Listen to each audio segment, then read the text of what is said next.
ममता के बीजों को बोती, क्या वह केवल जननी है?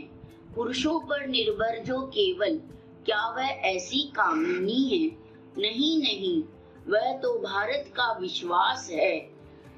सरस्वती लक्ष्मी दुर्गा स्वरूपा,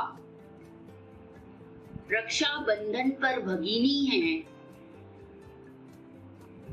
ज्ञान दिवाकर की किरण है वह, अर्थ प्राप्ति की प्रेरणा ही नहीं, अर्थ स्वरूपिणी स्वामिनी है। नीरव जीवन में खुशियां भरती बच्चों के लिए आराधिका है। त्यागमयी महिमा की देवी आज भी गृह संचालिका है। शक्ति रूपिणी शांति दूत वह, पृथ्वी की धारिणी है। प्राचीन समय से ही भारत में नारी का सामाजिक और सांस्कृतिक उत्थान में विशेष योगदान रहा है और उन्हें पुरुषों के समकक्ष सुशिक्षित किया गया। जयशंकर प्रसाद कहते हैं, नारी तुम केवल श्रद्धा हो, विश्वास रजत पक्तल में, पीयूष स्रोत से बहा करो जीवन के सुंदर समतल में। वैदिक काल में घोषा, लोपामुद्रा, गार्गी इत्यादि अनेक विदुषी नारियां हुई है। घोषा ने ऋग्वेद में 2 भजन लिखे हैं जो ऋचाओं के रूप में उपलब्ध है। प्रथम भजन में उन्होंने अश्विनी कुमारों की स्तुति की है, क्योंकि उन्होंने उन्हें नवयौवन दिया था और उन्हें त्वचा रोग से मुक्त किया था। द्वितीय भजन में वे अपने मनोरूप पति की कामना करती हैं जो सुशिक्षित हो और विचार विमर्श में भाग ले सके। ये भजन उन स्त्रियों के लिए है जो विवाह की कामना करती हैं और यह सार्वभौमिक प्रार्थना है। लोपामुद्रा जो वेदों की ज्ञाता थी, ब्रह्मवादिनी थी, उन्होंने ऋग्वेद में कई भजन लिखे हैं जो भोग और योग का संतुलन बताते हैं। उन्होंने बताया कि मनुष्य को त्याग के साथ साथ सांसारिक कर्मों का भी पालन करना चाहिए। मुनि ऋषभ देव संन्यास लेने से पहले उन्होंने, जो जैनियों के प्रथम तीर्थंकर हुए हैं, ब्राह्मी और सुंदरी नाम की 2 पुत्रियों को जन्म दिया।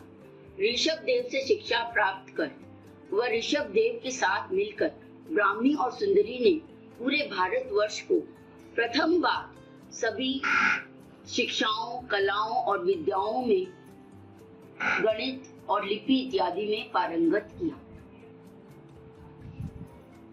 सुंदरी और ब्राह्मी ने जिन 64 कलाओं में भारतवर्ष को शिक्षित किया, वे कलाएं जैसे कि कामसूत्र में वर्णित है, वे जैसे कि धनुर्विद्या, आयुर्वेद, पाक कला, हस्तकला, बढ़ई का काम, वास्तुकला इत्यादि इत्यादि। ब्राह्मी को आधुनिक भारत की लिपियों का जनक माना जाता है। उनकी उत्तरी शाखा में गुप्त लिपि, देवनागरी लिपि, गुजराती, मैथिली, बंगाली इत्यादि लिपियां आती है। दक्षिणी शाखा में तेलुगु, तमिल, मलयालम, कन्नड़, सिंगल इत्यादि आती हैं। दक्षिणी पूर्वी एशियाई शाखा में बर्मीज, तिब्बती, जावानीज इत्यादि आती हैं।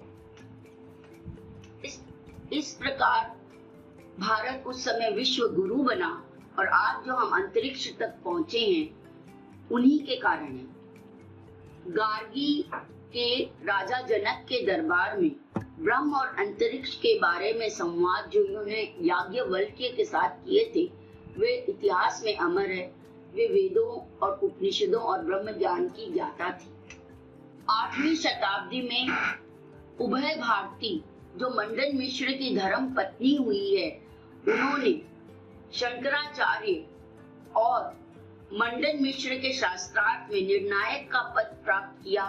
उन्होंने दोनों को एक एक फूलों की माला पहना दी और मंडन मिश्र के विचार विचलित होने के कारण उनकी फूलों की माला मुरझा जाती है और वे मंडन मिश्र को पराजित घोषित करती है।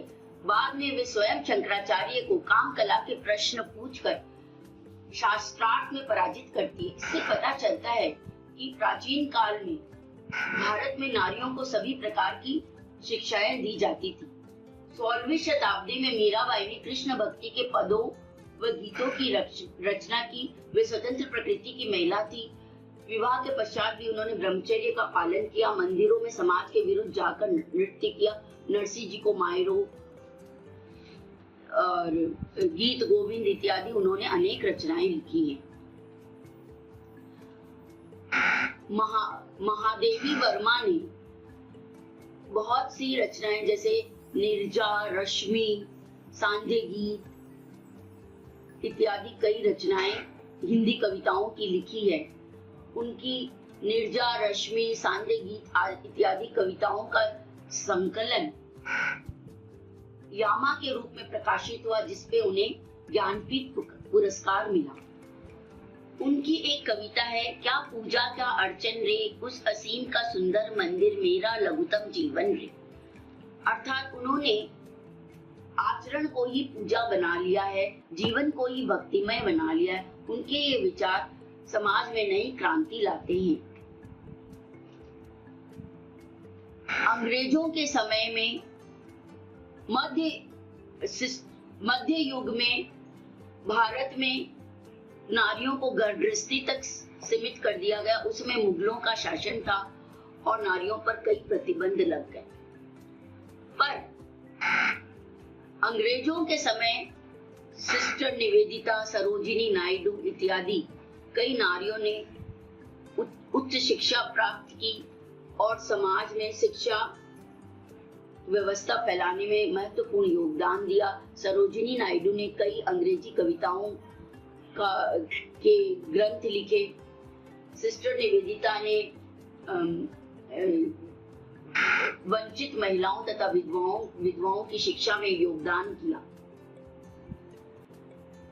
आधुनिक काल में भारत की नारियों को सभी प्रकार की शिक्षाओं से शिक्षित किया गया है और वो उनका सशक्तिकरण भी हो चुका है। वो कभी चिकित्सक, कभी सैन्य बल, कभी पुलिस बल, कभी जज, कभी वकील इत्यादि, कभी प्रधानमंत्री तो कभी राष्ट्रपति इत्यादि हर रूप में उन्होंने हिस्सा लिया है।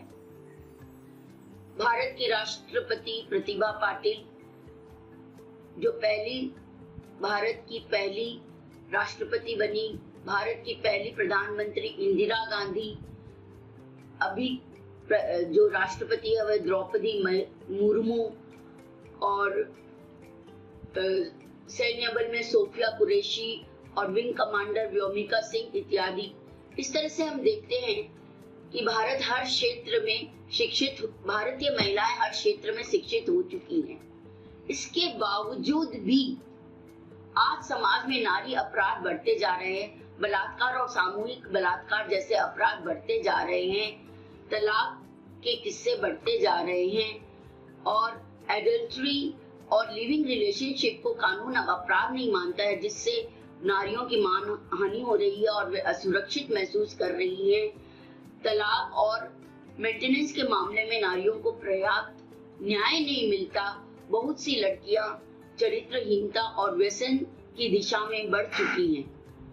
इसलिए यह आवश्यक है कि प्राचीन काल में जैसे वैदिक शिक्षाएं और धर्म की शिक्षाएं दी जाती थी, जो पाप पुण्य का बोध कराकर समाज को दोष रहित जीवन जीने के लिए प्रेरित करता था, वैसी ही शिक्षा की नारी के लिए और सभी के लिए वैसी ही शिक्षा का पुनर्पाठ होना चाहिए। धन्यवाद।